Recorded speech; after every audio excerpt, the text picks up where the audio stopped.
In May of 1996, the music video for Wannabe, the debut single of British quintet the Spice Girls, was first broadcast, and by the time the song was released on CD a month later, it went straight to number 1 in 30 different countries. The Spice Girls broke the mold of what was expected from a pop group at the time, having an ensemble rather than one designated lead singer, giving each member a distinct identity and persona so you knew who was who, helping write their own songs to prevent them from feeling too manufactured, and also being more affirmational in terms of their image. Rather than being presented as idealised divas, they were meant to seem more like everyday girls who could be your best friends, enhancing the vibe of sisterhood and female empowerment. But perhaps their greatest contribution was popularising the phrase girl power.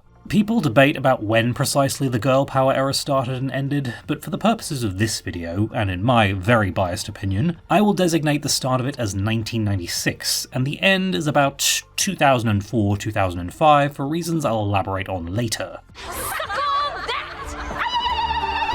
The girl power era erupted in the wake of third wave feminism and saw a boom period in terms of music, movies, video games, and TV shows emphasizing female empowerment, gender equality, and redefining what it meant to be a woman. And in heavy contrast to the next big wave in the 2010s, which I sardonically call the strong female character era, this period is remembered a lot more nostalgically, and often held up as a time where depictions of female empowerment were done right. And gender equality was promoted as something fun that will be good for everyone, with an air of, let girls into the club too, you don't know how cool they really are. So what are the highlights, and why is it more fondly remembered? It was the first time I'd seen a woman on stage completely angry, aggressive, doing stuff that you kind of see guys do.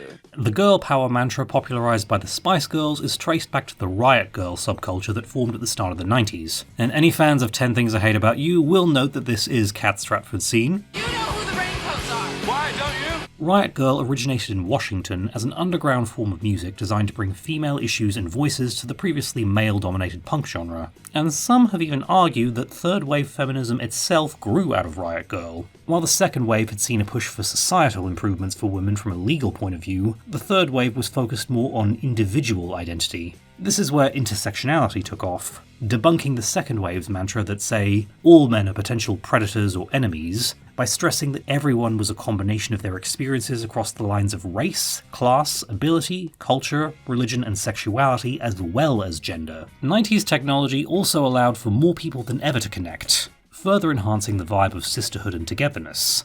Riot Girl bands would even invite women in their audiences to come on stage and speak about important issues, and order the guys in the mosh pit to move to the back so girls could come to the front. And lest you think that a lot has changed, even back then these women were called bitches, man-haters, and certain words beginning with C. Riot Girl also coincided with the hearings of Clarence Thomas in 1991, where law professor Anita Hill accused him of sexual harassment. The allegations were leaked from a confidential FBI report, and the resulting media frenzy made sexual harassment the talking point of the moment. Women had also been hugely affected by the AIDS epidemic of the 80s, especially in African American communities, and the R&B group TLC were notable for having the first #1 song to reference the disease with the lyrics in Waterfall, 3 letters took him to his final resting place. The rampant spread of the disease led to an increase in having the difficult conversations with children because, quoting one of my friends who was there, you had to get to them before some guy did. Women were also advised to become more assertive and set clear boundaries, with the messaging being, it's better to say no if you don't want to because at least if he hits you, you have evidence for the police. You can see this attitude in pop songs like Christina Aguilera's Genie in a Bottle, with lyrics like, you're licking your lips and blowing kisses my way, but that doesn't mean I'm going to give it away. Indeed, the most famous garment associated with young women in the 90s was a result of this. The crop top was a symbol of a girl saying, yeah, this is my body, look if you want, but you're going to respect me and nothing is going to happen unless I say so. Riot Girl and eventually mainstream girl power were all about redefining femininity without sorting each other into tomboy and girly girl boxes. Dismantling the Madonna whore complex was a big one, and you'll notice that a lot of female characters in the 90s challenged this dichotomy. And guess who went hand in hand with this? What would I give to live where you are? The Walt Disney Company were on their last legs by the end of the 80s, in the animation department at least, but they were brought back to the kind of prominence they hadn't experienced since before Walt's death with The Little Mermaid, an innovative hybrid of the fairy tales that had first put Disney on the map and contemporary Broadway. Ariel was a modernised take on what the public expected from a fairy tale princess. She's set up to first appear as part of a frou-frou musical performance with the rest of her sisters, only to be revealed to have no-showed in favour of exploring a shipwreck and fighting a shark. She was also a princess who saved the life of her prince, and had an outspoken personality, challenging her father's prejudice towards the human world and rebelling against his attempts to suppress her personality. Despite these characteristics that might have pigeonholed her as a tough girl in another era, she also gets vulnerable, introspective songs about her hopes and dreams. She falls in love, she wants to dance, she wears pretty dresses, and she also gets to be funny and embarrass herself from time to time. She was truly unlike anything we'd seen before. Far better than any dream girl is one of flesh and blood, one warm and caring, and right before your eyes. Disney would continue this hot streak into the 90s in a period that would come to be known as the Disney Renaissance. Their next princess character, Belle, would redefine what it meant to be the beauty in the title of her movie. Not just physically beautiful, but also an independent, ahead-of-her-time bookworm who rejects the advances of the local macho man, and even sets boundaries with the Beast, commanding him to see her as an equal before she falls in love with him, and his eventual attraction to her being all about validating and celebrating the person that she already is. And she too got the pretty dresses and the sparkly show tunes, quite literally having it all, and she became a feminist icon for very obvious reasons. Gaston, you are positively primeval. Disney would then show that they could extend this empowerment to non-white women, with Princess Jasmine in Aladdin challenging the sexist laws of her society, dealing with both the restrictions and advantages that come with being a princess in a way that no other Disney heroine had before, Then maybe I don't want to be a princess anymore. and asserting her independence by telling a room full of men that she is no prize to be won. And this princess fights alongside the prince in the film's climax, also owning her sexuality when the villain tries to objectify her. If Jasmine had been on stage at a Riot Girl concert, magazines would have labelled her a man-hater, but here she is presented as the ideal. I'm a fast learner. And one of Disney's best characters was just around the river bend. This is the path I choose, Father. What will yours be? Pocahontas broke new ground by not only having a heroine intended to be a grown woman rather than a child or a young adult, but by being the first film to put an Indigenous woman in the lead role. And Irene Bedard still remains one of the only Indigenous actresses to be the top-billed person in a mainstream film. And while her movie was to be a love story, they worked very hard on making sure that Pocahontas was her own person, and she had a storyline of her own before John Smith came into the picture. You have to stop them. I can't. This Disney princess is being trained to one day lead her people, and she also challenges the racism and prejudice of colonialists, advocating for her culture to be seen as equally valid to theirs, and eventually preventing a war by taking a stand, before ending the movie choosing not to be with her love interest in favour of helping her people. But I can't leave you. You never will. No matter what happens, I'll always be with you. I'm sure you're all wondering who my favourite Disney heroine is. It must be a mystery. The tree is talking to me. Then you should talk back. I've devoted whole videos to the greatness of Meg from Hercules and Esmeralda from The Hunchback of Notre Dame, so do check those out to save me repeating myself, and I'll get to Mulan later, but it wasn't just Disney. Let her go, you fucking asshole, or I'm gonna splatter your ugly face all over this nice car. Movies had also begun talking about women's anger, most famously 1991's Thelma and Louise, revolving around a lonely housewife who is nearly raped on a weekend trip. And after her friend shoots him, they go on the run rather than subject themselves to the injustices of the legal system. It caused ripples because it portrayed women who were fed up of being harassed, taken for granted, and taken advantage of. When a woman's crying like that, she isn't having any fun. In a more positive slant, 1994 saw the release of the first major adaptation of Little Women since 1949, and it wasn't seen as a safe bet both due to being a period piece and focusing on young women, so Columbia gave director Gillian Armstrong a rather low budget, only for a room full of execs to be moved to tears by a rough cut. So a few reshoots later it grossed $95 million, scored 3 Oscar nominations, and went down in history as the best film version of it, while also taking the time to go further and update the story for the modern day. As screenwriter Robin Swycord puts it, "I tried to write the film as I imagined she would have written it today. freed from the cultural restraints of the time she lived in, putting a more feminist or feminist-adjacent interpretation of the story while still preserving its essence, rather than bastardizing it completely like the 2019 film would do. This will be a recurring thing when comparing 90s feminist retellings to 2010s ones. TV also saw children's programming evolving from how in the 80s things had become rather gendered based around who they were created to sell toys to, and the 90s saw a push towards the idea of gender-neutral programming. Hello, nurse! Boys, go fig! The cartoon Animaniacs was planned to be about a trio of brothers, but they decided to make the third sibling a girl, and rather than having Dot be the sensible straight man to offset the boy's wackiness, she got in on the slapstick as well. A handshake is how we say hello. Would you like to see how we do it? Good night, everybody! While Yakko and Wacko would go gaga for Hello Nurse or any beautiful woman, Dot would do the same for any attractive man, putting the comedy on a level playing field. No! Let's stay like this forever! She also wasn't pigeonholed into the tomboy box, getting to be goofy and feisty while still very feminine and cute. Mr. Redford, hold me. The Rugrats cartoon likewise was initially going to have just one girl in the main cast, that being Lil as one half of the DeVille twins, before they decided to make the bully character a girl too in the form of Angelica. Both she and Lil broke convention in terms of how little girls were portrayed, as although Angelica was a bully with a bossy attitude, she also played with dolls and had lots of girly aspects to her personality. Lil likewise played in the mud and ate worms like her brother, but still had a girly streak as well. The series would later expand its cast by adding in Susie Carmichael, a trailblazer in terms of black representation in children's TV, and arguably the role for which the legendary Cree Summer is best known. The later seasons gave us Kimmy, Chucky's adopted sister from Japan by way of France, making the main cast an even split between boys and girls. Speaking of Japan, when producer Haim Saban became aware of a superhero show called Super Sentai and opted to use the stock footage to create a new series for American audiences, that season's lineup only had one girl in a team of 5. So when Super Sentai became Power Rangers, the Yellow Ranger was given a gender swap so that there were now 2 girls on the team. And although Kimberly was the Pink Ranger and evoked a typical Valley girl, she was also the more assertive of the two. And although Trini was more introverted and studious, like Kim had a mixture of tomboy and girly girl traits. And for all the jokes people make about casting an Asian actress as the Yellow Ranger, the late Thuy Trang was thanked by multiple Asian viewers for how she was positively representing them. How do you guys feel about female superheroes out there?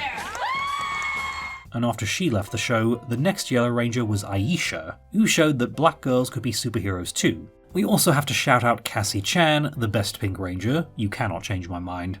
Power Pink! Japan would continue to influence the state of things, as an anime boom was on the way, and the one that kicked it off wasn't Pokemon, Digimon, or Dragon Ball Z, it was Sailor Moon. This property took the magical girl genre, which had previously just been about said girls using their magic in slice-of-life situations, and was one of the first to have the magical girls use their powers to fight evil, while still maintaining all their frills and sparkles. There was almost a Power Rangers-esque animation live-action hybrid that, well, refer to both Raymona's excellent documentaries for, but eventually it was dubbed into English and caused a sensation, admittedly with some heavy censorship that turned the lesbian couple Haruka and Michiru into the cousins Amara and Michelle, but it was still a cultural phenomenon, and Terry Hawkes, the most popular of Sailor Moon's English voice actresses, praised it for being a feminist show unlike that which the world had seen before. And she has an MA in gender studies, lest you think she was saying that lightly. Better enjoy that laugh, girl. It's the last one you'll ever have. Girls could even headline their own show and have it intended for both genders, as 1991 saw the release of Clarissa Explains It All, one of Nickelodeon's first original shows and their first to have a female protagonist. Melissa Joan Hart will feature again in this conversation, so things were already happening long before the Spice Girls burst onto the scene and put a name to what everyone was feeling. But let's focus on 1996. If you wanna be my lover, you gotta get with my friends. I consider 1996 the start of the girl power era not just because of Wannabe, but that year saw so many things happening it almost seems like the stars aligning. Silence! Justice! Disney gave us their adaptation of The Hunchback of Notre Dame, and an interpretation of Esmeralda that's widely considered one of the best characters they've ever created. Again, refer to my video on her so as not to repeat myself. 1996 also saw the release of Matilda, a film adaptation of a Roald Dahl novel about a brainy little girl who develops telekinetic powers. Although it was not a huge financial hit, it struck a chord that continues to be felt today by centering an unconventional little girl as the main character. Her actress Mara Wilson later said in her autobiography that Matilda Wormwood was completely unlike any character at the time, as the roles she was usually up for were either overly cutesy or else Bart Simpson with pigtails. Matilda was three-dimensional in being smarter than everyone around her, hopeful of a better life than what she was given, and brave enough to stand up to corrupt authority figures like her father and principal. And she is then literally empowered so she can be more hands-on in shaping her future. Matilda provided an outlet for children from all walks of life, and it is a testament to how any open-minded boy would have no problem relating to a female protagonist. And I'd argue that unlike a lot of Roald Dahl adaptations, Matilda is the one whose popularity eclipses the book. But 1996 saw some more literal empowerment, as it was also the release of an innovative underground horror movie called The Craft, showing 4 disaffected teenage girls turning to witchcraft. It was also notable for having the 4th girl, Rochelle, be black and an essential part of the main cast, as her actress Rachel True stated that at that point, movies were quite segregated. Back then, it was sort of like, here's a black movie, and it's usually like about someone in the hood, and here's a white movie over there. They were very separate. And she has spent the last 3 decades being thanked by brown girls for how much it meant to see someone who looked like them be that prominent in the story. So very many young ethnic girls of all backgrounds have come up to me and said it was just amazing that someone who kind of sort of looked like me was in that group and in that movie. Rochelle even uses her magic to get revenge on a racist bully, and the movie also talks about the damned if you do, damned if you don't slut-shaming girls face, how girls with scars or deformities are shunned or considered lesser, teen mental health struggles, and even how cliques ostracize their own years before Mean Girls. The Craft was also a complete revelation in terms of genre, as the types of movies featuring teen girls tended to be like, say, Clueless, and this predated both YA and urban fantasy. Merging witchcraft with Gen X angst was unheard of, and the film was an underground hit that of course got a pseudo-remake/sequel in the strong female character era, and boy was it inferior in every way. But 1996 offered us more teen witches. Oh, I'm normal! Gotta go tell the cat. Melissa Joan Hart is here again, as hot off the success of Clarissa Explains It All, 1996 brought us the first season of her sitcom Sabrina the Teenage Witch. And it took the success she had with Clarissa of appealing to both boys and girls and kicked it up a notch. Get real, Harvey. This isn't fantasy. Now let's get off this cloud and down that beanstalk. It was the headlining show of ABC's TGIF lineup, and it was a force to be reckoned with. And outside of just being very funny and well performed, the subject matter offered a more feminist-leaning perspective on the typical setup of empowered woman and mortal man, where Sabrina was the heroine, and her love interest Harvey was there to serve her story. Sabrina, what do I do? Draw your sword. Now what do I do? Use it! In fact, in heavy contrast to how most 90s love interests have aged terribly, Harvey was a genuinely good guy, and sometimes actually too good for Sabrina. I love you. Really? Cool. Very cool. The impact of the supporting cast also can't be ignored, with her 2 aunts proving just as iconic. Every man we know is either married, busy, or disgusting. Several were all 3. And likewise, Beth Broderick later revealed that many women approached her to say they were inspired to become scientists because Aunt Zelda showed them women could be beautiful and intelligent. The sitcom also had an unconventional family structure, with Sabrina being raised by the aunts while her father was off in the foreign service and her archaeologist mother was on a dig in Peru. In fact, showrunner Nell Scovell faced execs trying to have her mother be deceased, as they thought the idea of a mother leaving her daughter for work to be too sad, on pointing out that they saw no issue with Sabrina's father being absent, and that it was perfectly reasonable for a mother to leave her teenager in the care of 2 relatives she trusts. This was granted. Hilda, how was the movie? I laughed, I cried, you're in big trouble! But we also have to circle back to Neve Campbell because she had another film come out in 1996. What am I doing? Huh? Huh? What am I doing? Hello? Scream redefined the horror genre with its runaway success, and ushered in a second wave of slasher movies rushing in to imitate it. And while it was intended to satire and deconstruct the slasher genre, it ended up creating one of the most enduring final girls in Sidney Prescott. The final girl in a horror movie was typically the chaste, responsible one in contrast to a more promiscuous bad girl who gets killed. But the 90s, in the wake of third wave feminism and riot girl culture, was again all about redefining womanhood. Sydney is a three-dimensional final girl who breaks most of the rules the movie spells out, and her story also has a special insight into what it's like to be a young woman in ways that not a lot of horror movies had at the time. I'll rip you up, you bitch! Just like your fucking mother! You gotta find me first, you pansy-ass mama's boy! This final girl is also not saved by a cop or boyfriend. She's the one who turns the tables on the killers and dispatches them both herself. Did you really call the police? You're sorry ass, I did. Besides Sydney, the film also has other dynamic female characters in her snarky yet supportive best friend Tatum, and the wildcard reporter Gail Weathers, with even the opening victim Casey Becker being very well rounded for a character with 10 minutes of screen time. And this was a conscious effort by producers, who hoped that the presence of this strong female cast would draw more women to the cinema. No, please don't kill me, Mr. Ghostface. I want to be in the sequel. The horror films that followed in its wake thankfully mostly followed its lead in making sure there was a strong female cast in each of them, and not just the final girl. Even movies about young people getting sliced and diced could be feminist without making a big deal about it. Especially notable in hindsight was 1999's The Rage Carrie 2, a sequel to a 70s movie about female rage, making this telekinetic justice queen take revenge not just on high school mean girls, but entitled jocks who took advantage of other girls, with the massacre being kicked off at a prank involving revenge porn. It's also no coincidence that we got a remake of Carrie around this time, and, hot take, I prefer it to the original. Open your mouth one more time, and I'll plug you up. Another unexpected but still notable 1996 release is the movie Space Jam, featuring Michael Jordan playing basketball with a group of Looney Tunes. They wanted to give Bugs Bunny a love interest, and so the movie introduced Lola Bunny, a confident, independent, and highly skilled basketball player who, on being called Doll by Bugs, wipes the floor with him on the court and warns him never to call her that again. Don't ever call me Doll. While Lola was divisive at the time, fans eventually warmed to her once future appearances expanded her character. So by the time the Spice Girls started singing about girl power, one could argue that they were singing about something that was already there, and music was soon dominated by other girl groups assembled to replicate their success. All Saints had been around before, but struggling, and that all changed after the Spice Girls. We also got the Irish Spice Girls in Bewitched, who set a record for being the first Irish group to get 4 number 1s.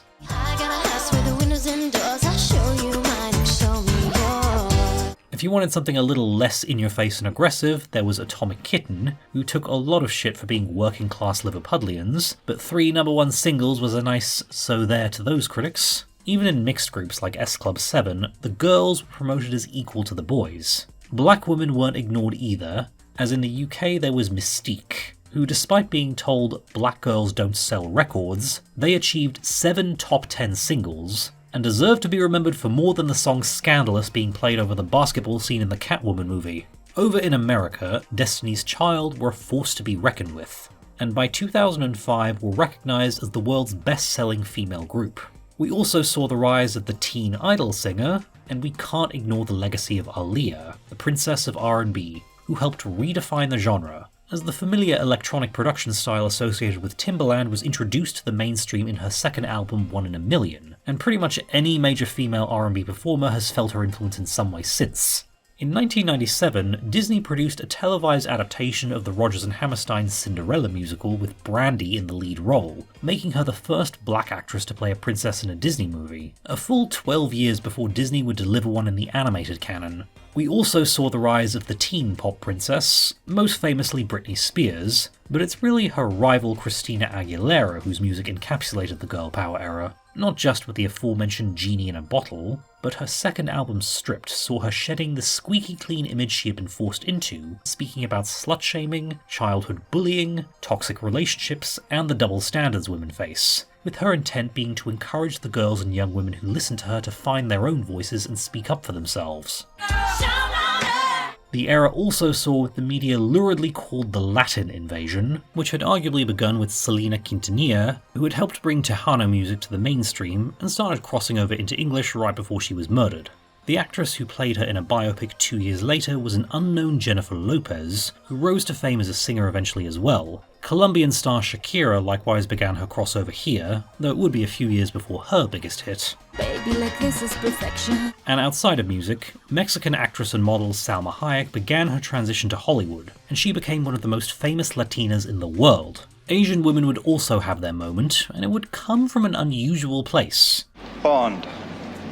James Bond. The James Bond franchise attempted to update its rotating carousel of Bond girls to fit the modern day, and from that came Tomorrow Never Dies. I want you to meet Wei Lin. The character Wai Lin was to be seen as a physical and intellectual match for James Bond, and someone to be respected. The film introduced Western audiences to Michelle Yeoh, who had been an action star in Hong Kong, and although it didn't launch her onto anything immediately because Hollywood still hasn't figured out Asian representation, she would be part of another defining entry. Crouching Tiger, Hidden Dragon, a more Hollywood-friendly wuxia film that was a huge hit and kicked off a trend of Asian-themed historical action movies, which also saw her co-star Zhang Ji becoming something of a 2000s action star in films such as House of Flying Daggers. And it was here that we started to see the idea of the mainstream female action star really take off. While there had been women known for action movies such as Pam Grier in the 70s, and some actresses had become famous for one action role like Diana Rigg in The Avengers and the Charlie's Angels cast, female action stars in Hollywood weren't really a thing. The 80s may have seen the likes of Ellen Ripley and Sarah Connor, but their actresses otherwise went into more typical dramatic roles outside of those franchises. Geena Davis had attempted to become one herself, or rather, her husband Rennie Harlan tried to turn her into one in Cutthroat Island and The Long Kiss Goodnight, the latter of which is a movie I love, but both lost money and dented her star power. So who could we argue changed the prevailing winds? In the mid-90s, the show Hercules: The Legendary Journeys introduced a female warrior called Xena, played by Lucy Lawless, who was intended to die at the end of her 3-episode arc, but producer Rob Tapert had his eye on a spin-off, and Xena's popularity with fans made it a no-brainer.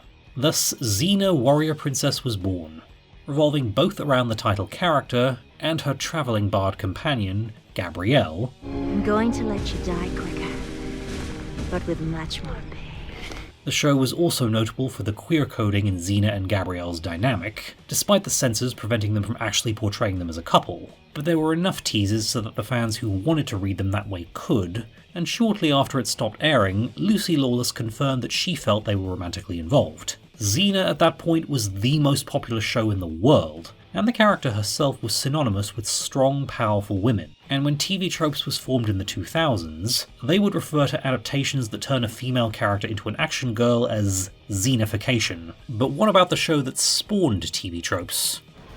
I'm Buffy, the Vampire Slayer, and you are? In 1997, the first season of Buffy the Vampire Slayer premiered on the WB network. It was a reboot of a movie from a few years previously about a teenage girl who discovers that she is the Slayer, destined to protect the world from vampires. Expected to remain an underground show with only a moderate cult fanbase, Buffy was an absolute sensation, and you can't even summarise its impact on pop culture in 1 or 2 sentences, but the fact that you can study it at university might give younger people an idea. That was not permitted. Yeah, but it was fun. Buffy Summers was also notable for having a more feminine edge, where she was a typical 90s teenage girl, admittedly an exceptionally thin and beautiful one, who was also the most powerful person in the story, with the character being intended as a subversion of the typical victim in a horror movie. It also wasn't a one-woman show, with a major through-line also being Buffy's nerdy best friend Willow Rosenberg becoming a witch at the end of season 2, and slowly growing into a powerful magic user in her own right. This woman is more powerful than all of them combined. The show also gave substantial character development to Cordelia Chase, who's introduced as the typical spoiled mean girl, but her hidden depths are quickly revealed and she soon joins the fight against evil. You get me mad? What do you think I'm gonna do to you? But probably its most lasting contribution came in season 4 with the introduction of Tara McClay, who became an eventual girlfriend to Willow, a character previously assumed to be straight. This portrayal of a lesbian relationship as simply another couple on the show broke new ground, even while the WB was very strict on what they could and couldn't be shown doing, with them not even getting to share a kiss until the end of the 5th season. But when the show moved networks to the more lenient UPN, love scenes between them became more commonplace, including a scandalous scene in the musical episode where Tara's lesbian love song to Willow ends with... And even when Tara was controversially killed off at the end of season 6, Willow would receive another girlfriend, Kennedy, and this scene at the end of the episode Touched marked the first such lesbian scene ever shown on a primetime show. The actresses have spoken about receiving messages from fans thanking them for the portrayal. We're saying that, like, if you find somebody to love, you're just lucky. It doesn't matter the gender, the sex, the whatever, you know. If you find somebody who gets you and you get them, you are so lucky. While half the series has aged terribly, especially in hindsight of the multiple allegations against Joss Whedon and his regressive attitudes towards women, we can't deny that it meant something in the moment, and it still has some merits today. But we all know which other female empowerment show I'll be bringing up. Oh my god! Not quite.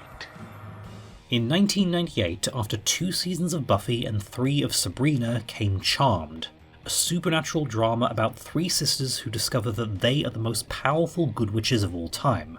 And rather than the teen focus of the previous shows, or taking place in a fantasy world like Xena, Charmed focused on grown women in contemporary San Francisco as they navigate 20 and eventually 30-something life in addition to fighting the forces of evil. We're the protectors of the innocent. We're known as the Charmed Ones. I've spoken at length about the many virtues of the show and its subject matter in other videos, so do refer to them to avoid me repeating myself, but I shall reiterate that for a while it was the longest running network series with female leads. And despite the lack of respect it got from the network, and the general public dismissing it as just cleavage and bad continuity, I personally think, in a lot of ways, it holds up better than Buffy. Tyler Layton, who played the Charmed One's ancestor Melinda Warren, later spoke about how she was drawn to the show because it portrayed women as the keepers of destiny in ways that no other works had before. I've seen the Charmed Ones. Good witches. Women of strength and grace. The video game industry was also reaching new heights, and 1996 saw the release of the pioneering Tomb Raider, whose protagonist and player character Lara Croft is to this day one of the most recognizable video game heroines in the mainstream. I'm sorry, I only play for sport. Her developers specifically wanted to subvert typical gender expectations regarding women in games, and Lara as a bounty hunter who was more of an anti-hero was unlike anything gamers had seen before. And there weren't complaints about being made to play as a girl because Lara was just that cool. I'll refer you to this video if you want to learn more about Lara's place in feminist history. I got to fight a dinosaur. Did you get to fight a dinosaur? No, you didn't get to fight a dinosaur. Beat-em-up games were also in, and the various titles offered the chances to play as ass-kicking female characters. For the purposes of my own experiences, I'll cite the Tekken franchise, of which Assassin Nina Williams and Ball of Sunshine Ling Xiaoyu became the most popular of the women, though I personally also stan Michelle Chang, who was discontinued after the second game, and Christy Monteiro, who debuted in the fourth.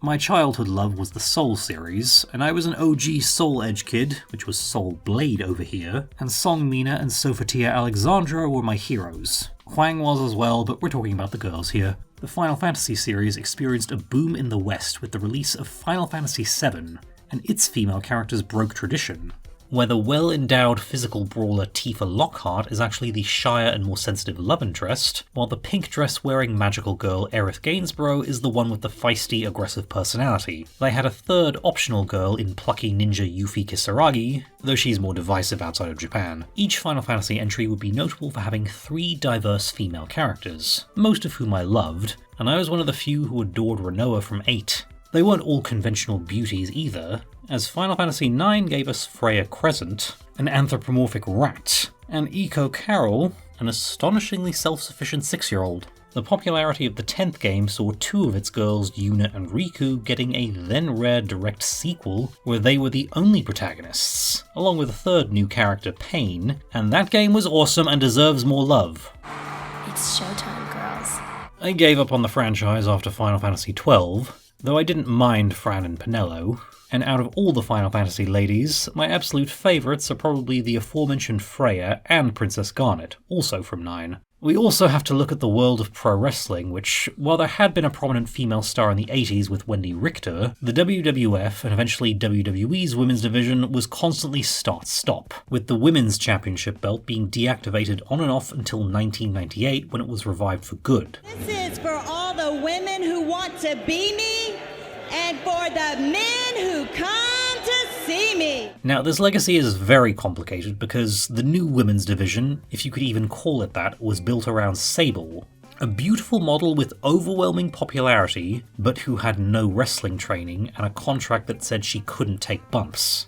Still though, the Sable character was presented as a woman who would stand up for what she believed in, and she definitely tapped into some wish fulfillment when she got to powerbomb her husband. And at the very least, reviving the Women's Championship led to Jacqueline Moore becoming the first African American to hold the title, which she would win a second time in 2000, and 4 years later became the first woman to hold the male Cruiserweight Championship. Another trailblazer was the late, great Chyna, rest in power, who was presented as something entirely different. Chyna was an enforcer and someone to be feared, and she eventually stepped into the ring to wrestle the men. Not the first woman to wrestle men, but the one fans really took note of. And in 1999, she became the first woman to win the Intercontinental Championship, which she would win a second time. She would eventually be pushed into the women's division after the men started refusing to sell for her, especially after she posed for Playboy magazine, but that at least added a women's championship reign to her list of accolades before she left the company, and the next woman to hold that title would really give us something to talk about. Trish Stratus was a Canadian fitness model who was one of many beautiful women offered contracts to replicate the success of Sable. Unlike many of them, however, Trish put in the hard work behind the scenes to actually learn to wrestle, not just hit a couple of moves with a good opponent. Trish's hard work, plus the women's division being assigned Fit Finlay as an agent who really advocated for them, saw her first title win at the 2001 Survivor Series, kicking off a boom period for North American women's wrestling that fans lovingly call the Golden Era. North of 50,000 fans cheering the beautiful blonde from Toronto. Another icon was Lita, who debuted in the year 2000 after having trained in Mexican lucha libre and performed moves that American wrestling crowds weren't used to seeing from women on national TV. She also set a record for winning her first women's championship in the main event of Raw. Her more punk image also stood out as something different from both the more feminine divas and the intimidating monsters, and she had such popularity with young female fans that she would receive so many presents at events and not have room to carry them all home. A good chunk of the next generation of women wrestlers cited Lita and Trish as the ones who inspired them, and although they were the two biggest stars of this era, the numerous other women who made up the division and put them over also can't be ignored. In 2002, Carlene Moore, aka Jazz, became the first African American to walk into WrestleMania as women's champion, and since she defeated both Trish and Lita to retain, that made her the first to walk out of the event with the title as well. Lisa Marie Varon, aka Victoria, became notable for wrestling in numerous hardcore matches, even winning her first women's championship in such a match.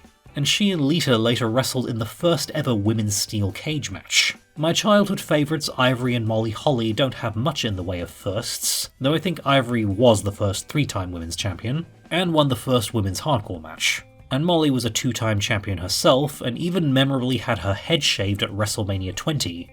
But besides that, their all-around good quality of wrestling more than earned them their eventual Hall of Fame inductions. Even on the SmackDown brand, where the women were pushed more as eye candy, the likes of Tori Wilson, Dawn Marie, and Nydia were putting in the work to wrestle too. And maybe this is a hot take, but I think Tori deserved a title reign. While the beginning of the end would happen in the year 2004, Trish Stratus did become the first 5-time women's champion, and Lita defeated her for that in another main event match on Raw, this one without The Rock as a special referee, in a match which I'd argue still holds up to this day. Back in the film world, we began to see the rise of more female action stars. In the year 2000, a film adaptation of Charlie's Angels was a notable hit that turned Lucy Liu into a star, and she would do several more action films, most notably Kill Bill, a film that, behind-the-scenes nightmares aside, had a huge impact and added Uma Thurman to the conversation. Angelina Jolie would become Hollywood's go-to girl for strong, powerful women thanks to playing Lara Croft in the Tomb Raider films, and she was one of the few who was able to maintain this status for most of her career, while remaining a respected actress. What? Disney, after a decade of female characters who were strong in their own right, eventually released a movie with an outright warrior as the protagonist, an adaptation of the Ballad of Hua Mulan, following a young woman who disguises herself as a man to go to war in her father's place. And far from being a safe story merely showing a female character kicking ass, this one examined gender roles, and even had Mulan initially failing at basic training and having to properly work for her success, as opposed to having superpowers granted to her like Buffy or the Charmed Ones. The flower that blooms in adversity is the most rare and beautiful of all. Outside of genre films, the ultimate female empowerment story was released in 1997, G.I. Jane, in which Demi Moore plays a soldier who undergoes an experiment to see if women can be integrated into direct combat, and by the same director as Thelma and Louise. American families are just not prepared to have their daughters and young mothers in harm's way.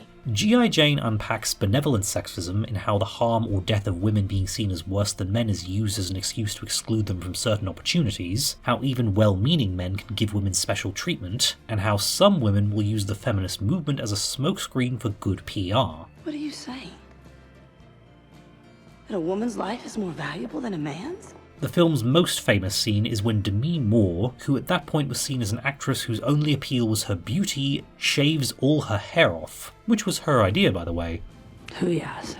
G.I. Jane is easily her best performance, and really should have gotten her an Oscar nomination, but the emerging action horror genre offered more opportunities for women to kick ass on screen. The Resident Evil video game received a movie in 2002, and Mila Jovovich had flirted with being an action star in The Fifth Element and an unorthodox Joan of Arc movie, but this saw her properly adopting that mantle as she played Alice, an original character and security guard with amnesia who slowly gets her memories back as she fights more zombies, and soon she's doing stuff like this.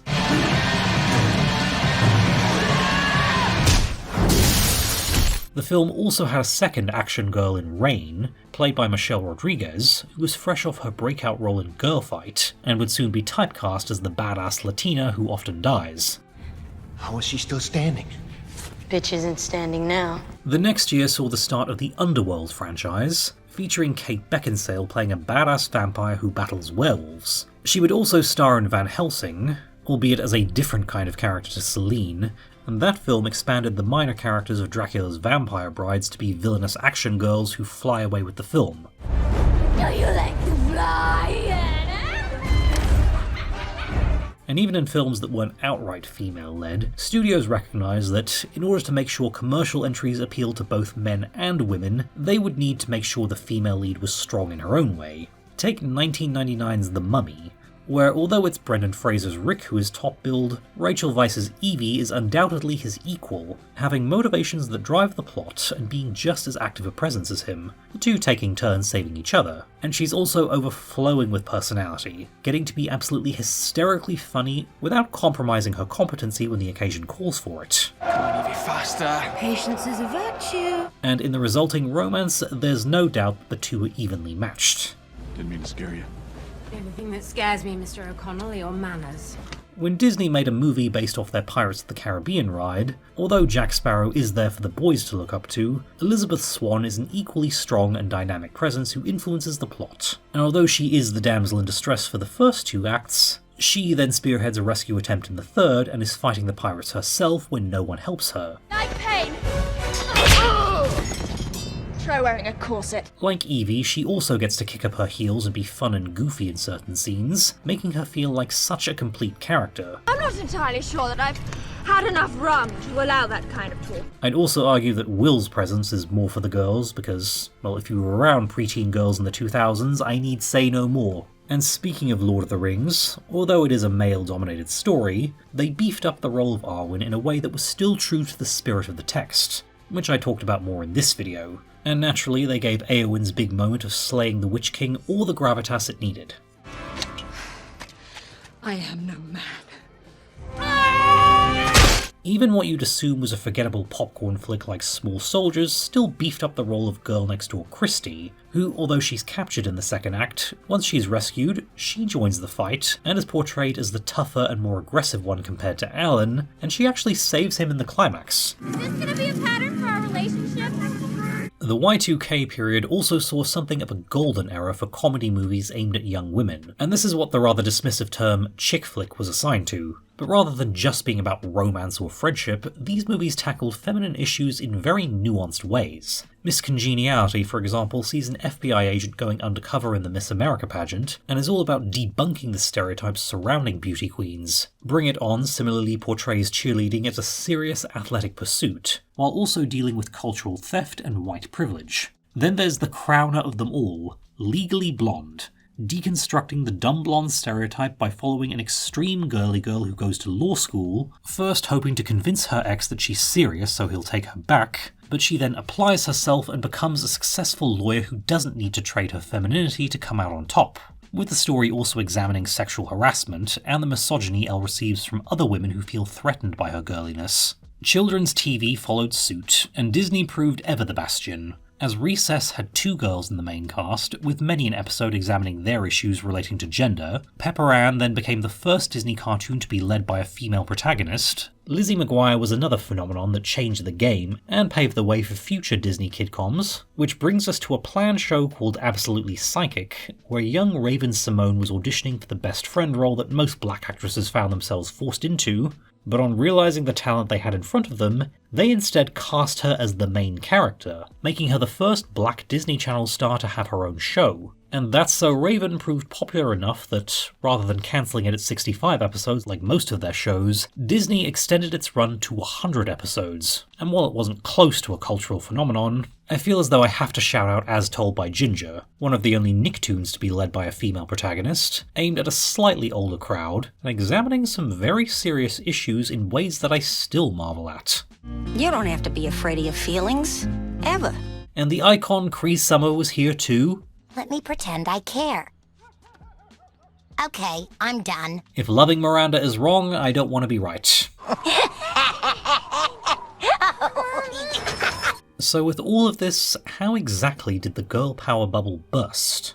Gradually, but by 2004 and 2005, something had definitely shifted. If we start with the Spice Girls, things came to a screeching halt almost as fast as they had started, as Jerry Halliwell began to suffer from depression thanks to the pressure that came with being in the public eye, and quit the group in 1998. And although the remaining 4 released a 3rd album in 2000 after a year's hiatus, they quietly disbanded as well after only releasing 2 singles from it. The standard with pop groups of the day was to overwork them for as much as they could, and they'd usually start burning out by the 3rd album, and by 2004, Atomic Kitten, Bewitched, All Saints and S Club 7 had all disbanded. Mystique would follow the next year with the collapse of their label, and Destiny's Child would disband for good in 2006. While some girl groups did remain, such as the Sugar Babes and latecomers Girls Aloud, the emphasis there was less on girl power and female empowerment, and more on glamour and style.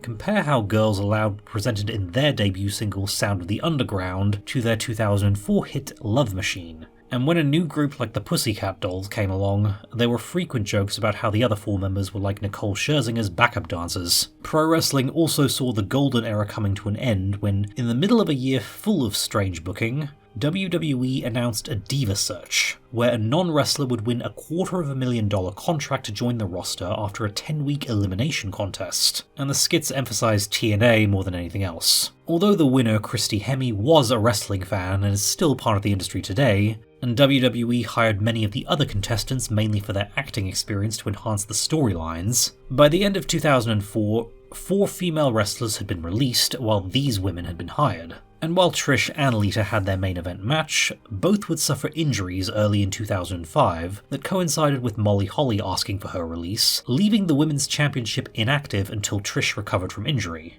And after she and Lita retired the next year, match times would get shorter, the emphasis would be on eye candy, and the division would be all but buried, despite some women trying to prove themselves. And it would take until the mid-2010s for WWE to start taking women's wrestling seriously. And in contrast to the gender neutrality of the 90s and early 2000s, suddenly everything became gendered again. Advertisers started targeting the 18 to 24 male, thinking they were the easiest demographic to get to, and Star Wars, which had always been intended for all children, was suddenly branded as for boys only. Disney created separate franchises grouping their male and female characters together, and even introduced Disney XD as a separate channel for boy-oriented programming, while pushing Disney Channel as for girls.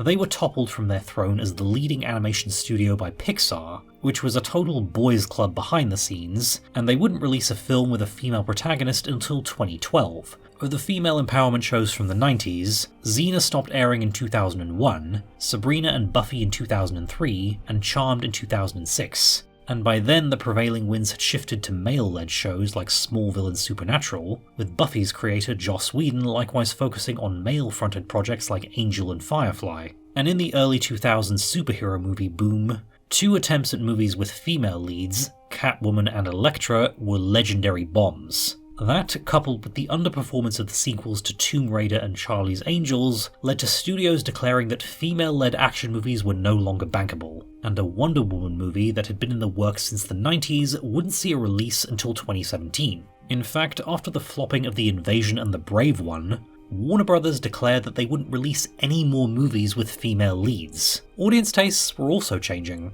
2004 saw the release of Mean Girls, ostensibly another Legally Blonde-esque satire on girl world, but this one specifically focusing on bullying and backstabbing in high school, and although the movie has a strong message against bullying and cattiness, Hollywood learned the wrong lesson from its success, and suddenly we saw a slew of works about girl-on-girl bullying, such as Odd Girl Out and Gossip Girl. And both Odd Girl Out and Mean Girls were based on advice books, which was a big part of their marketing. So maybe it was a little hard to sell girl power to an audience when it felt like these works were depicting reality. Her hair is the size of Texas, and her ass is like Canada.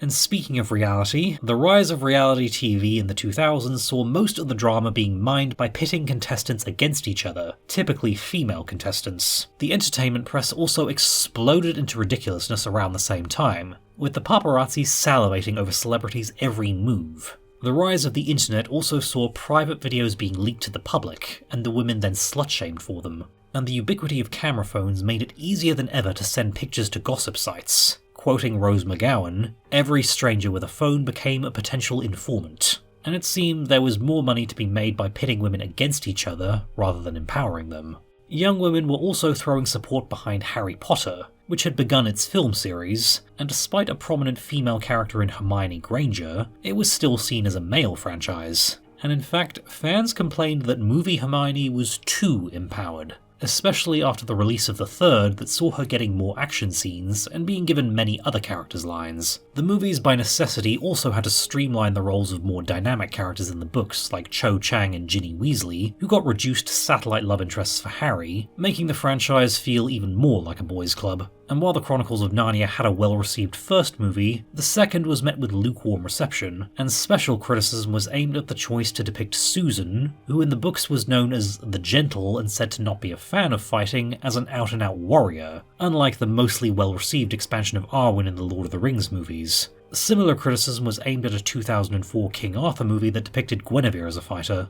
People were getting sick of girl power. There's a large number of lonely men out there. Don't worry, I won't let them rape you. 2005 also saw the release of the first Twilight book, a straight-up romance where the female protagonist is a more passive character, and that would end up being the hot new thing the kids were into. The other major blockbuster that soon came along was the Michael Bay reboot of Transformers, where not only was the camera very interested in ogling Megan Fox's scantily clad body, Bay actually dropped the canon female Transformer Arcee from the story, with the reasoning that you had to explain why a female robot was there. The times had well and truly changed. So on looking back, when you group all the highs of the girl power era together, well, when I was writing the script for this, I got even more excited as I remembered more and more points to bring up, and I felt very sad when the time came to write about the end of it all. That doesn't mean there was no sexist storytelling, or that sexism briefly stopped existing in the 90s and early 2000s, especially the 2000s. While whether the media has improved is up for debate, things behind the scenes definitely have. But even if this girl power was mainly fictional and fantasy, it really was something special when you look back at it. I'm trying to be critical and open-minded, and not let my opinions be clouded too much by familiarity bias and nostalgia, but come on. I think what separates the girl power era from the strong female character era in the late 2000s is the optimism.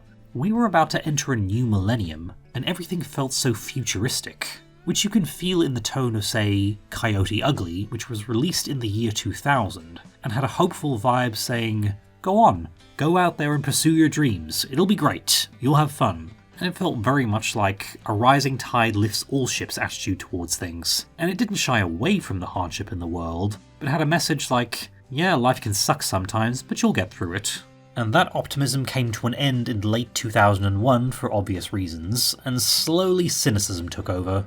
But this year is actually the 30th anniversary of when I consider the start of the girl power era, so maybe it is time to take a few pointers from the past. Well, I've already been doing that with my own writing, and it seems as though the industry is too, so I can't think of any better way to ring in this anniversary.